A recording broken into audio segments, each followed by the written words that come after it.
Hello everyone, welcome back to my channel commerce with Swati. आज की class में हम लोग जानने वाले हैं क्लास 11 अकाउंटेंसी के 50 वेरी इंपॉर्टेंट एमसीक्यूज के आंसर को डिटेल से, जो आपके एग्जाम के पॉइंट ऑफ व्यू से बहुत ही इंपॉर्टेंट है। आप इसे जरूर देख ले, जरूर याद कर ले। इससे पहले भी मैंने चैनल में सेट 1 अपलोड कर दिया है, आप उसे भी देख ले। आज हम सेट 2 पर बात करेंगे। सेट 2 में भी 50 एमसीक्यूज के आंसर को जानेंगे। तो चलिए बिना देर के हुए आज का यह क्लास शुरू करते हैं और जानते हैं 50 एमसीक्यूज के आंसर को डिटेल से। क्वेश्चन नंबर 1, पुस्तपालन की दोहरी लेखा प्रणाली का आविष्कार किसने किया? Who invented the double entry system of bookkeeping? Option A William Pickles, Option B Lucas Pacioli, Option C J.R. Bartleby या Option D कार्ल मार्क्स। तो यहाँ पे पूछा जा रहा है पुस्तपालन की दोहरी लेखा प्रणाली का आविष्कार किसने किया है? तो इसका आंसर होगा option number B Lucas Pacioli, क्योंकि लेखांकन एवं पुस्तपालन का पिता लुकास पेसियोली है। लुकास पेसियोली इटली के वेनिस नगर के रहने वाले थे। इन्होंने ही सबसे पहले 1494 ईस्वी में दोहरी लेखा प्रणाली पर आधारित 3 पुस्तक प्रकाशित की थी, जिसके कारण इन्हें लेखांकन का पिता माना जाता है। तो इस प्रकार ऑप्शन बी इस क्वेश्चन का आंसर होगा। क्वेश्चन नंबर 2, लेखांकन सूचनाओं के उपयोगकर्ता कौन नहीं है? Who is not user of accounting information? Option A स्वामी ऑनर्स, ऑप्शन बी प्रबंधक मैनेजर, ऑप्शन सी निवेशक इन्वेस्टर या ऑप्शन डी अवयस्क माइनर। तो यहाँ पे पूछा जा रहा है लेखांकन सूचनाओं के उपयोगकर्ता कौन नहीं है। ऑप्शन नंबर ए स्वामी। प्रत्येक स्वामी को लेखांकन सूचनाओं की आवश्यकता होती है, क्योंकि स्वामी इन्हीं लेखांकन सूचनाओं के आधार पर अपने व्यवसाय के बारे में जानते हैं कि व्यवसाय में लाभ हो रहा है या हानि, व्यवसाय में क्या संपत्तियां एवं दायित्व हैं। तो इस प्रकार एक स्वामी को लेखांकन सूचनाओं की बहुत ही आवश्यकता होती है। नेक्स्ट है प्रबंधक। प्रबंधक को भी अपने प्रबंधकीय कार्यों से संबंधित अनेक निर्णय लेने के लिए लेखांकन सूचनाओं की आवश्यकता होती है, इसलिए लेखांकन सूचनाओं के उपयोगकर्ता भी प्रबंधक होते हैं। निवेशक, तो अगर निवेशक की बात करें तो प्रत्येक निवेशक को लेखांकन सूचनाओं की आवश्यकता होती है। इन्हें लेखांकन सूचनाओं का अध्ययन करके निवेशक अपने निवेश संबंधी निर्णय लेते हैं। तो इस प्रकार निवेशक भी लेखांकन सूचनाओं के उपयोगकर्ता होते हैं। लेकिन ऑप्शन डी में जो अवयस्क है माइनर्स है, ये लेखांकन सूचना के उपयोगकर्ता नहीं है, इसलिए ऑप्शन डी इस क्वेश्चन का आंसर होगा। क्वेश्चन नंबर 3, नाम पत्र किस लेन देन के लिए तैयार किया जाता है? Debit note is prepared for which transaction? Option A माल के क्रय करने के लिए, for purchase of goods, option B माल का नगद विक्रय करने के लिए, ऑप्शन सी क्रय वापसी करने के लिए, फॉर परचेज रिटर्न्स या ऑप्शन डी विक्रय वापसी करने के लिए, फॉर सेल्स रिटर्न। तो नामपत्र यानी कि डेबिट नोट का प्रयोग हमेशा परचेज रिटर्न के लिए होता है, इसलिए ऑप्शन सी इस क्वेश्चन का आंसर होगा। क्वेश्चन नंबर 4, अव्यक्तिगत खातों को वर्गीकृत किया जा सकता है। इम्पर्सनल अकाउंट में be classified into option A 4 भागों में 4 पार्ट्स, ऑप्शन बी 8 भागों में 8 पार्ट्स, ऑप्शन सी 2 भागों में 2 पार्ट्स या ऑप्शन डी इनमें से कोई नहीं, नन ऑफ दीज। तो इम्पर्सनल अकाउंट को 2 भागों में बांटा गया है, एक है रियल अकाउंट और एक है नॉमिनल अकाउंट, इसलिए ऑप्शन सी इस क्वेश्चन का आंसर होगा। क्वेश्चन नंबर 5, पेसियोली ने दोहरा लेखा प्रणाली के सिद्धांत का प्रतिपादन कब किया? When did Pacioli propounded the principle of double entry system? Option A 1494, Option B 1484, Option C 1974 या Option D 1543। तो इसका आंसर होगा ऑप्शन नंबर ए, क्योंकि लुकास पेसियोली द्वारा दोहरा लेखा प्रणाली के सिद्धांत का प्रतिपादन 1494 में किया गया था। क्वेश्चन नंबर 6, पुस्तपालन व्यापारिक लेन देनों को बहियों के समूह में लिखने की कला है, किसने कहा है? Bookkeeping is the art of recording business dealing in a set of books, who said? Option A J.R. Batliboi, option B William Pickles, option C R.N. Cotton या ऑप्शन डी इनमें से कोई नहीं, नन ऑफ देम। तो यह कथन जो है वो J.R. बार्टलीबॉय जी का है, इसलिए ऑप्शन ए इस क्वेश्चन का आंसर होगा। क्वेश्चन नंबर 7, एक व्यक्ति जिसे फर्म को रुपया देना है कहलाता है। A person who has to pay money to the firm is called option A लेनदार क्रेडिटर, ऑप्शन बी देनदार डेटर, ऑप्शन सी आपूर्तिकर्ता सप्लायर्स या ऑप्शन डी इनमें से कोई नहीं, नन ऑफ दीज। तो एक व्यक्ति जिसे फर्म को रुपया देना है वह देनदार कहलाता है, डेटर कहलाता है, ऑप्शन बी इस क्वेश्चन का आंसर होगा। यहाँ पे फर्म को रुपया देना है अर्थात जिस फर्म द्वारा रुपये की प्राप्ति की जानी है, तो डेटर फर्म को रुपया देता है, इसलिए ऑप्शन बी इस क्वेश्चन का आंसर होगा। लेकिन लेनदार या आपूर्तिकर्ता की बात करें तो लेनदार या आपूर्तिकर्ता को रुपया दिया जाता है फर्म के द्वारा, इसलिए यहाँ पर अगर ये क्वेश्चन होता रुपया लेना है तो ये इसका आंसर होता। क्वेश्चन नंबर 8, निम्न में से कौन सा चालू दायित्व है? Which of the following is a current liability? Option A पूंजी कैपिटल, ऑप्शन बी बंधक ऋण मॉर्गेज लोन, ऑप्शन सी अल्पकालीन ऋण शॉर्ट टर्म लोन, या ऑप्शन डी दीर्घकालीन ऋण लॉन्ग टर्म लोन। तो यहाँ पे चालू दायित्व के बारे में बात हो रही है। चालू का अर्थ ही होता है 12 महीना या उससे कम की अवधि। ऑप्शन ए में जो पूंजी है उसकी अवधि 12 महीना से ज्यादा की होगी। यहाँ पे मॉर्गेज लोन है ये भी लॉन्ग टर्म है, और दीर्घकालीन लोन में तो लिखा ही गया है कि ये दीर्घकाल का है। लेकिन ये शॉर्ट टर्म जो है वो चालू दायित्व होगा, क्योंकि शॉर्ट टर्म उसकी अवधि अधिक से अधिक 1 साल 12 महीने की होती है, इसलिए ऑप्शन सी इस क्वेश्चन का आंसर होगा। क्वेश्चन नंबर 9, निम्नलिखित में से कौन सा व्यय नहीं है? Which of the following is not an expense? Option A मजदूरी खाता वेजेस अकाउंट, ऑप्शन बी किराया भुगतान रेंट पेड, ऑप्शन सी अग्रिम मजदूरी भुगतान advance wages paid, option D मरम्मत के लिए मजदूरी दी वेजेस पेड फॉर रिपेयरिंग। यहाँ पर व्यय नहीं है ये पूछा जा रहा है। वेजेस अकाउंट ये भी व्यय है, रेंट ये भी व्यय है, और वेजेस पेड हो रहा है ये भी व्यय है। लेकिन एडवांस में वेजेस पेड हुआ है यह व्यय नहीं है, बल्कि यह संपत्ति है, इसे एसेट साइड में दिखाया जाता है, इसलिए ऑप्शन सी इस क्वेश्चन का आंसर होगा। क्वेश्चन नंबर 10, चालू व्यापार की अवधारणा के अनुसार व्यवसायिक इकाई अस्तित्व में रहेगी।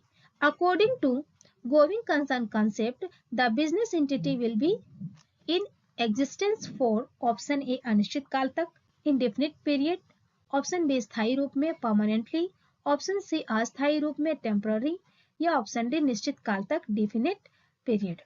तो चालू व्यवसाय की अवधारणा के अनुसार यह माना जाता है कि व्यवसाय अनंत काल तक चलता रहेगा जब तक कि वह उसके समापन की स्थिति में ना आ जाए, तो इसलिए ऑप्शन ए इस क्वेश्चन का आंसर होगा। क्वेश्चन नंबर 11, प्रत्येक समायोजन का लेखा होना चाहिए।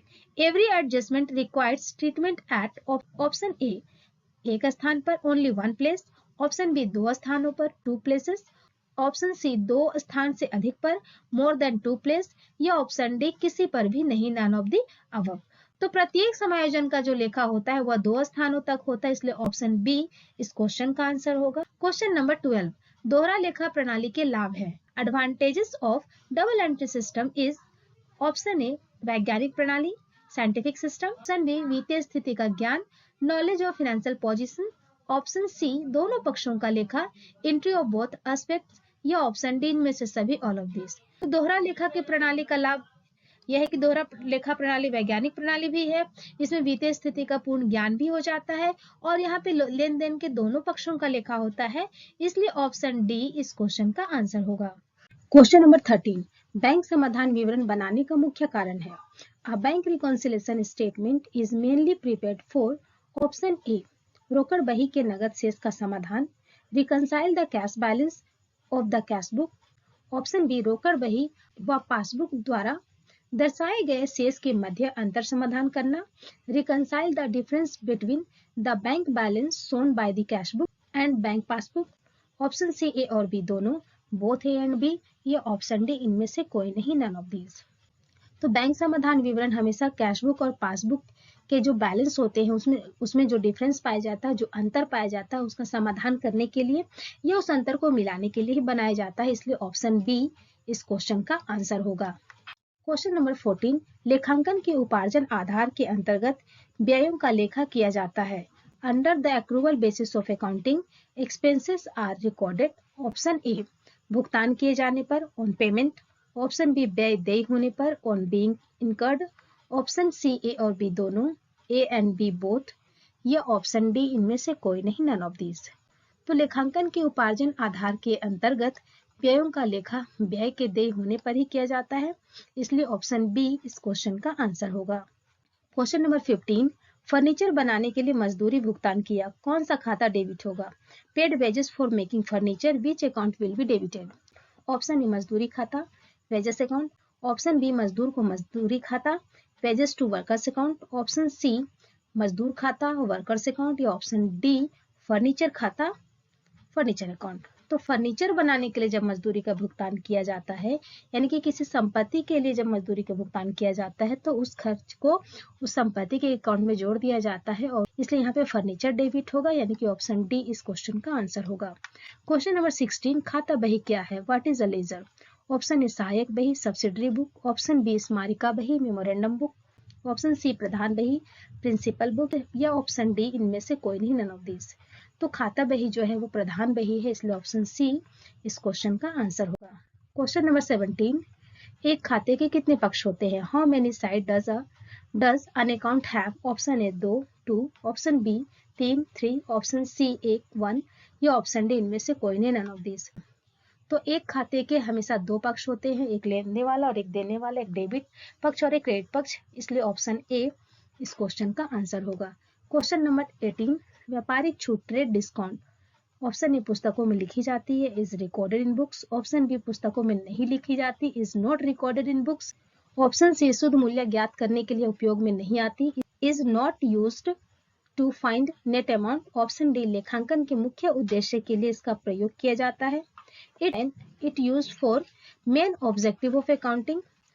तो ट्रेड डिस्काउंट का लेखा पुस्तकों में नहीं किया जाता, इसलिए ऑप्शन बी इस क्वेश्चन का आंसर होगा। क्वेश्चन नंबर 19, रोकड़ बही में कौन से लेन देन नहीं लिखे जाते हैं? Cash book does not record transaction of, option ए नगद प्रकृति के, कैश नेचर, ऑप्शन बी उधार प्रकृति के, क्रेडिट नेचर, ऑप्शन सी नगद व उधार प्रकृति के, कैश एंड क्रेडिट नेचर, या ऑप्शन डी इनमें से कोई नहीं, नन ऑफ दिस। तो रोकड़ बही में हमेशा नगद लेन देन ही लिखे जाते हैं और उधार प्रकृति के लेन देन नहीं लिखे जाते हैं, इसलिए ऑप्शन बी इस क्वेश्चन का आंसर होगा।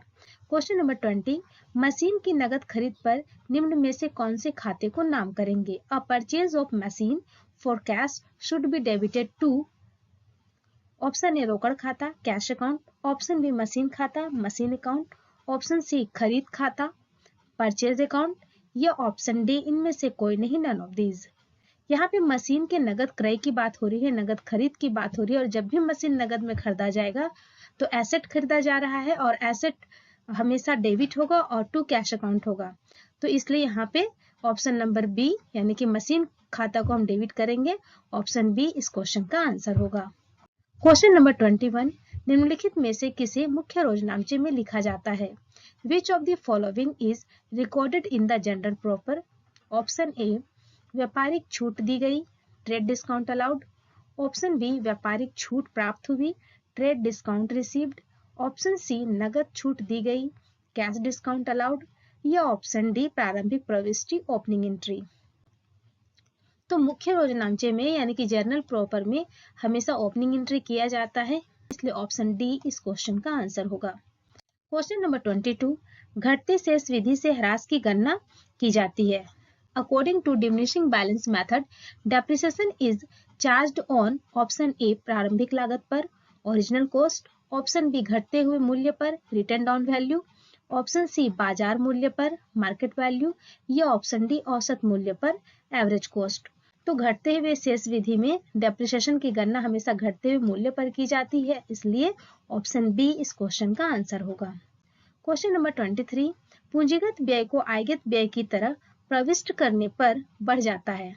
Treated capital expenditure a revenue expenditure result is creation of, option ए पूंजी संचय कैपिटल रिजर्व, ऑप्शन बी आयगत संचय रेवेन्यू रिजर्व, ऑप्शन सी गुप्त संचय सीक्रेट रिजर्व, या ऑप्शन डी सामान्य संचय जनरल रिजर्व। तो पूंजीगत व्यय को अगर आयगत व्यय की तरह एंट्री कर दी जाए, प्रविष्टि कर दी जाए, तो गुप्त संचय बढ़ जाता है, इसलिए ऑप्शन सी इस क्वेश्चन का आंसर होगा। क्वेश्चन नंबर 24, मशीन की मरम्मत में खर्च किए 1200 रुपये, ₹1200 spent on the repair of a machine is, option ए पूंजीगत खर्च कैपिटल एक्सपेंडिचर, ऑप्शन बी आयगत खर्च रेवेन्यू एक्सपेंडिचर, ऑप्शन सी स्थगित आयगत खर्च डेफर्ड रेवेन्यू एक्सपेंडिचर, या ऑप्शन डी इनमें से कोई नहीं, नन ऑफ दिस। तो जब मशीन के मरम्मत में के लिए कोई रुपया खर्च किया जा रहा है तो वह रेवेन्यू एक्सपेंडिचर के अंतर्गत आएगा, इसलिए ऑप्शन बी इस क्वेश्चन का आंसर होगा। यहाँ पे हम जान लेते हैं कि पूंजीगत खर्च क्या है, आयगत खर्च क्या और स्थगित आयगत खर्च क्या है। पूंजीगत खर्चों में बार बार होने वाले खर्चों को शामिल नहीं किया जाता है और आयगत खर्च के अंतर्गत उन खर्चों को शामिल किया जाता है जो खर्च बार बार होते हैं। जैसे यहाँ मशीन के मरम्मत की बात की जा रही है तो मरम्मत का खर्च बार बार हो सकता है यहाँ पर, तो इसलिए यहाँ पर इसे रेवेन्यू एक्सपेंडिचर के अंतर्गत रखा गया है। और स्थगित आयगत व्यय यानी कि डिफर्ड रेवेन्यू एक्सपेंडिचर वैसे एक्सपेंडिचर को कहते हैं जब कोई खर्च एक बार कर दिया जाता है और उस खर्च का लाभ आने वाले कई वर्षों तक मिलता है, तो वैसे खर्च को डिफर्ड रेवेन्यू एक्सपेंडिचर कहा जाता है। तो इस प्रकार यहाँ इस क्वेश्चन के अनुसार यहाँ पे आंसर होगा आयगत खर्च। क्वेश्चन नंबर 25, खाता बही के बाद व्यापारी कौन सा लेखा विवरण तैयार करता है? Which account statement is prepared by a businessman after ledger? Option A journal, option B क्रय बही परचेज बुक, ऑप्शन सी तलपट ट्रायल बैलेंस या ऑप्शन डी विक्रय बही सेल्स बुक। लेजर बनाने के बाद प्रत्येक व्यापारी ट्रायल बैलेंस तैयार करता है, इसलिए ऑप्शन सी इस क्वेश्चन का आंसर होगा। क्वेश्चन नंबर 26, तलपट में दिया गया पूर्वदत्त व्यय निम्न में दिखाया जाता है। Prepaid expenses given in the trial balance is shown in option A व्यापार खाता ट्रेडिंग अकाउंट, ऑप्शन बी लाभ हानि खाता profit and loss account, option C आर्थिक चिट्ठा बैलेंस शीट या ऑप्शन डी इनमें से कोई नहीं, नन ऑफ दीज। तो ट्रायल बैलेंस के अंदर यदि प्रीपेड एक्सपेंसेस दिया गया है तो वह सिर्फ और सिर्फ बैलेंस शीट में दिखाया जाएगा, तो इस प्रकार ऑप्शन सी इस क्वेश्चन का आंसर होगा। यदि तलपट के बाहर पूर्वदत्त व्यय एडजस्टमेंट के रूप में दिया हुआ होता तो वैसी स्थिति में हम इसे प्रॉफिट एंड लॉस या ट्रेडिंग अकाउंट में दोनों में से किसी एक जगह और दूसरा बैलेंस शीट में इसका लेखा किया जाता, लेकिन यहाँ ट्रायल बैलेंस के अंदर दिया गया है इसलिए प्रीपेड एक्सपेंसेस को सिर्फ और सिर्फ बैलेंस शीट के एसेट साइड में ही दिखाया जाएगा। नेक्स्ट क्वेश्चन है क्वेश्चन नंबर 27, यदि अंतिम रहतिया तलपट में दिखाया गया है तो यह दिखाया जाएगा। If closing stock is shown in trial balance then it will be shown in option A व्यापार खाता में ट्रेडिंग अकाउंट, ऑप्शन बी लाभ हानि खाता में profit and loss account, option C आर्थिक चिट्ठा में बैलेंस शीट या ऑप्शन डी लाभ हानि नियोजन खाते में profit and loss appropriation account. इस क्वेश्चन में भी क्लोजिंग स्टॉक तलपट में दिखाया गया है और क्लोजिंग स्टॉक भी एक एडजस्टमेंट है और तलपट के अंदर दिखाया गया है, तो ऐसी स्थिति में सिर्फ इसका लेखा सिर्फ बैलेंस शीट के एसेट साइड में किया जाएगा, इसलिए ऑप्शन सी इस क्वेश्चन का आंसर होगा। क्वेश्चन नंबर 28, समायोजन के वे व्यय जो संबंधित मदों में से घटाए जाते हैं और संपत्ति के रूप में दिखाए जाते हैं उन्हें कहा जाता है। Adjustment expense subtract from respective expenses and shown as assets are called option A उपार्जित आय एक्यूरेट इनकम, ऑप्शन बी पूर्वदत्त व्यय प्रीपेड एक्सपेंसेस, ऑप्शन सी अदत्त व्यय आउटस्टैंडिंग एक्सपेंसेस या ऑप्शन डी इनमें से कोई नहीं, नन ऑफ दीज। तो समायोजन के जो व्यय होते हैं जो संबंधित व्यय से घटा दिए जाते हैं और बैलेंस शीट के एसेट साइड में संपत्ति के रूप में दिखाए जाते हैं वे व्यय प्रीपेड एक्सपेंसेस कहलाते हैं, इसलिए ऑप्शन बी इस क्वेश्चन का आंसर होगा। क्वेश्चन नंबर 29, जब अंतिम रहतिया समायोजन में यदि दिया रहता है तब इसे When closing stock is given in adjustment, then it is option A व्यापार खाते में क्रेडिट किया जाता है credited to trading account, option B चिट्ठा के संपत्ति भाग में दिखाए जाते हैं shown on asset side of the balance sheet, option C लाभ हानि खाते में दिखाए जाते हैं shown in profit and loss account या ऑप्शन डी ए और बी दोनों में दिखाया जाता है shown in A and B both. तो जब क्लोजिंग स्टॉक समायोजन के रूप में दिया हुआ हो तो इसे ट्रेडिंग अकाउंट में दिखाया जाता है और बैलेंस शीट के एसेट साइड में भी दिखाया जाता है, इसलिए ऑप्शन डी इस क्वेश्चन का आंसर होगा। क्वेश्चन नंबर 30, पूर्वदत्त किराए के रूप में दिखाया जाता है prepaid rent is shown as option A चालू संपत्ति करंट एसेट्स, ऑप्शन बी चालू दायित्व करंट लायबिलिटी, ऑप्शन सी स्थायी संपत्ति फिक्स एसेट्स या ऑप्शन डी आय इनकम। तो पूर्वदत्त किराया यानी कि प्रीपेड रेंट जो है वो करंट एसेट्स के रूप में दिखाया जाता है बैलेंस शीट के एसेट साइड में, इसलिए ऑप्शन ए इस क्वेश्चन का आंसर होगा। क्वेश्चन नंबर 31, प्रावधान है प्रोविजन इज ऑप्शन ए लाभों का नियोजन appropriation on profit, option B लाभों पर charge on profit, option C दोनों बोथ या ऑप्शन डी इनमें से कोई नहीं, नन ऑफ दीज। तो प्रोविजन जो है वो हमेशा लाभ पर चार्ज किया जाता है, इसलिए ऑप्शन बी इस क्वेश्चन का आंसर होगा। क्वेश्चन नंबर 32, तलपट प्रकट करता है trial balance discloses, option A भूल की अशुद्धियां error of omission, option B हिसाब की अशुद्धियां error of commission, option C सैद्धांतिक अशुद्धियां एरर ऑफ प्रिंसिपल्स या ऑप्शन डी शेषों की अशुद्धियां एरर्स ऑफ बैलेंसेस। तो तलपट हमेशा शेषों की अशुद्धियां बताता है, एरर्स ऑफ बैलेंस के बारे में बात करता है, इसलिए ऑप्शन डी इस क्वेश्चन का आंसर होगा।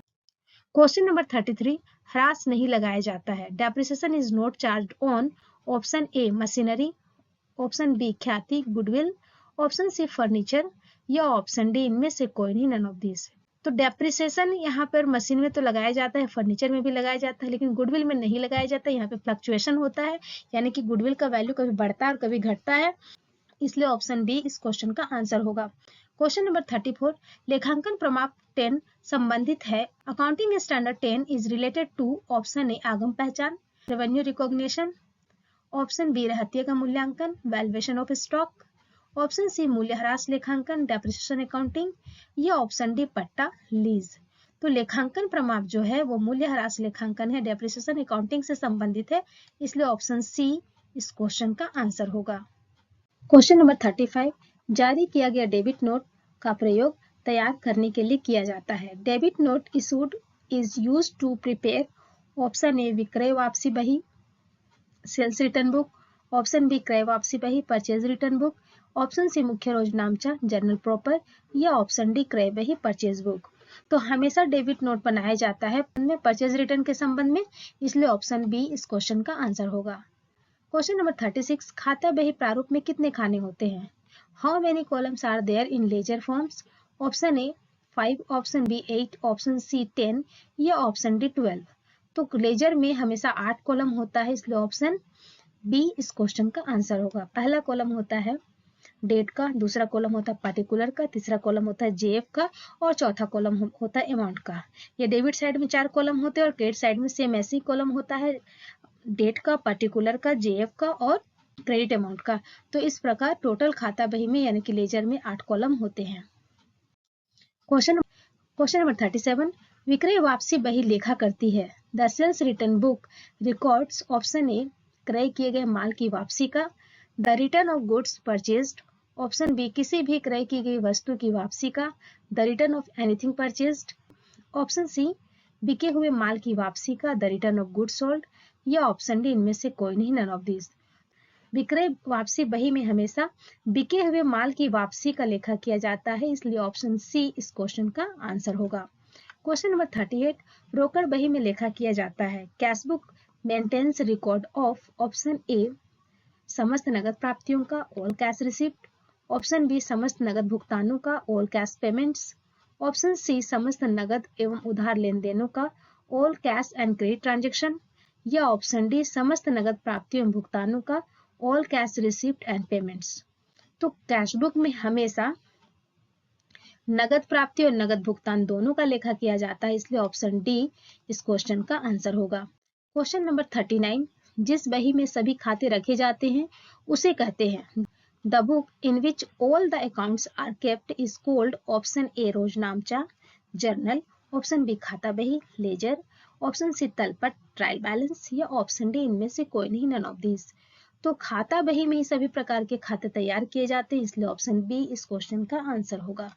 क्वेश्चन नंबर 40, क्रय वापसी खाता सदैव शेष प्रदर्शित करता है, purchase return account always shown a balance, option A debit, option B credit, option C A और बी दोनों, बोथ ए एंड बी या ऑप्शन डी इनमें से कोई नहीं, none of this.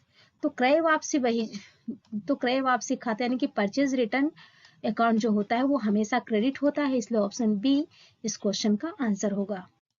Question number 41, रोकड़ बही है, cash book is, option A रोजनामचा अ जर्नल, ऑप्शन बी खाता बही अ लेजर, ऑप्शन सी ए और बी दोनों, बोथ ए एंड बी या ऑप्शन डी इनमें से कोई नहीं, नन ऑफ दिस। तो कैश बुक जो है वो जर्नल भी है और एक तरह का लेजर भी है, इसलिए ऑप्शन सी इस क्वेश्चन का आंसर होगा। क्वेश्चन नंबर 42, अंतिम खाते में निम्नलिखित में से किसे शामिल किया जाता है, which of the following is included in the final account, option A व्यापारिक खाता ट्रेडिंग अकाउंट, ऑप्शन बी लाभ हानि खाता profit and loss account, option C आर्थिक चिट्ठा बैलेंस शीट या ऑप्शन डी इनमें से सभी, ऑल ऑफ दीज। तो फाइनल अकाउंट में उपरोक्त तीनों खाते शामिल किए जाते हैं, इसलिए ऑप्शन डी इस क्वेश्चन का आंसर होगा। क्वेश्चन नंबर 43, दान के लिए दिया गया माल किस खाते के अंतर्गत आएगा, to which account would be entered goods given in charity, option A विक्रय खाता सेल्स अकाउंट, ऑप्शन बी क्रय खाता परचेज अकाउंट, ऑप्शन सी रोकड़ खाता कैश अकाउंट या ऑप्शन डी कोई खाता नहीं नो अकाउंट। तो दान के लिए जब माल दिया जाता है तो वह परचेज अकाउंट के अंतर्गत आता है, इसलिए ऑप्शन बी इस क्वेश्चन का आंसर होगा। और यहाँ पे जर्नल एंट्री बनती है चैरिटी अकाउंट डेबिट या donation account debit to purchase account. Question number 44 प्रतिनिधि व्यक्तिगत खाते का उदाहरण है। Example of representative personal account is option A पूर्वदत्त व्यय खाता prepaid expenses account, option B अदत्त व्यय खाता outstanding expenses account, option C उपार्जित ब्याज खाता एक्यूरेड इंटरेस्ट अकाउंट या ऑप्शन डी उपरोक्त सभी ऑल ऑफ दी अबव। तो यहाँ पर ये उपरोक्त तीनों जो खाते हैं पूर्वदत्त व्यय खाता अदत्त व्यय खाता और उपार्जित व्यय खाता, तो ये तीनों जो है रिप्रेजेंटेटिव पर्सनल अकाउंट के एग्जाम्पल हैं, क्योंकि जब किसी एक्सपेंसेस या इनकम के साथ प्रीपेड आउटस्टैंडिंग एक्यूरेड एडवांस ये सारे वर्ड लग जाते हैं तो वो रिप्रेजेंटेटिव पर्सनल अकाउंट बन जाता है। इसलिए यहाँ ऑप्शन ए बी सी तीनों रिप्रेजेंटेटिव पर्सनल अकाउंट के एग्जाम्पल हैं, इसलिए ऑप्शन डी इस क्वेश्चन का आंसर होगा। क्वेश्चन नंबर 45 द्विपक्षीय समीकरण पर आधारित है। Accounting equation is based on option A चालू व्यवसाय संबंधी अवधारणा going concern concept, option B द्विपक्षीय अवधारणा dual aspect concept, option C मुद्रा मापन अवधारणा मनी मेजरमेंट कॉन्सेप्ट या ऑप्शन डी ये सभी ऑल ऑफ दीज। तो लेखांकन समीकरण जो है वो द्विपक्षीय अवधारणा पर आधारित है, इसलिए ऑप्शन बी इस क्वेश्चन का आंसर होगा। क्वेश्चन नंबर 46 क्रेता के द्वारा माल वापसी पर भेजी जाने वाली चिट्ठी को कहते हैं। A note sent by buyer on return of goods is called option A नामपत्र डेबिट नोट, ऑप्शन बी जमा पत्र क्रेडिट नोट, ऑप्शन सी वापसी पत्र रिटर्न नोट या ऑप्शन डी इनमें से कोई नहीं नन ऑफ दीज। तो क्रेता द्वारा जब माल की वापसी की जाती है तो उस समय डेबिट नोट भेजा जाता है, इसलिए ऑप्शन ए इस क्वेश्चन का आंसर होगा। क्वेश्चन नंबर 47 डेबिट नोट को तैयार करता है। A debit note is prepared by option A क्रेता बायर, ऑप्शन बी विक्रेता सेलर, ऑप्शन सी ग्राहक कस्टमर या ऑप्शन डी इनमें से सभी ऑल ऑफ दीज। तो डेबिट नोट हमेशा क्रेता को तैयार करना होता है, इसलिए ऑप्शन ए इस क्वेश्चन का आंसर होगा। क्वेश्चन नंबर 48 आने वाली वस्तुओं के खाते डेबिट तथा दी जाने वाली वस्तुओं के खाते क्रेडिट। नियम है rules of debit what comes in and credit what goes out is related to option A व्यक्तिगत खाते का पर्सनल अकाउंट, ऑप्शन बी वास्तविक खाते का रियल अकाउंट, ऑप्शन सी नाम मात्र खाते का नॉमिनल अकाउंट या ऑप्शन डी इनमें से कोई नहीं नन ऑफ दीज। तो debit what comes in and credit what goes out ये जो गोल्डन रूल है अकाउंट्स का वो है रियल अकाउंट का, इसलिए ऑप्शन बी इस क्वेश्चन का आंसर होगा। क्वेश्चन नंबर 49 उधार विक्रय से by credit sales option A देनदार बढ़ता है debtor increase, option B stock घटता है स्टॉक डिक्रीज, ऑप्शन सी लाभ या हानि होता है प्रॉफिट और लॉस अराइज, ऑप्शन डी ये सभी ऑल ऑफ दिस। तो उधार विक्रय से डेटर भी बढ़ता है स्टॉक भी घटेगा, चूंकि विक्रय होगा तो स्टॉक घटेगा और या तो लाभ होगा या तो हानि होगी। तो इस प्रकार ये ऑप्शन डी इस क्वेश्चन का आंसर होगा। क्वेश्चन नंबर 50 लेखांकन मानक से वित्तीय विवरण में आती है। Accounting standard ensure financial statement to be option A विश्वसनीयता रिलायबिलिटी, ऑप्शन बी प्रामाणिकता क्रेडिबिलिटी, ऑप्शन सी एकरूपता कंसिस्टेंसी या ऑप्शन डी इनमें से सभी ऑल ऑफ दीज। तो लेखांकन मानक से वित्तीय विवरण में विश्वसनीयता भी आती है प्रामाणिकता भी आती है और एकरूपता भी होती है। तो इस प्रकार ऑप्शन डी इस क्वेश्चन का आंसर होगा। तो उम्मीद है कि आज का ये 50 MCQ आप लोगों को समझ में आ गया होगा। अगर आप लोगों को वीडियो अच्छा लगा हो पसंद आया हो समझ में आ गया हो जरा भी आपके लिए फायदे का लगा हो तो आप इसे जरूर लाइक करें दूसरों को शेयर करें। अभी मैंने चैनल पर सेट 1 और सेट 2 और सेट 3 ये 3 सेट चैनल पे अपलोड किया है। आप ये तीनों सेट देख लें। ये हमारा सेट 2 था, सेट 1 में हमने अपलोड कर दिया और सेट 3 भी अपलोड हो चुका है। आप ये सेट 2 देख रहे हैं। आप ये तीनों सेट एग्जाम से पहले जरूर देख लें याद कर लें। ये तीनों सेट आपको एग्जाम में बहुत ही फायदा देने वाले हैं बहुत ही लाभ पहुंचाने वाला है। तो आप इसे जरूर से जरूर देख लें और अगर चैनल पे नए हैं तो चैनल को जरूर सब्सक्राइब कर लें। Thank you for watching this video.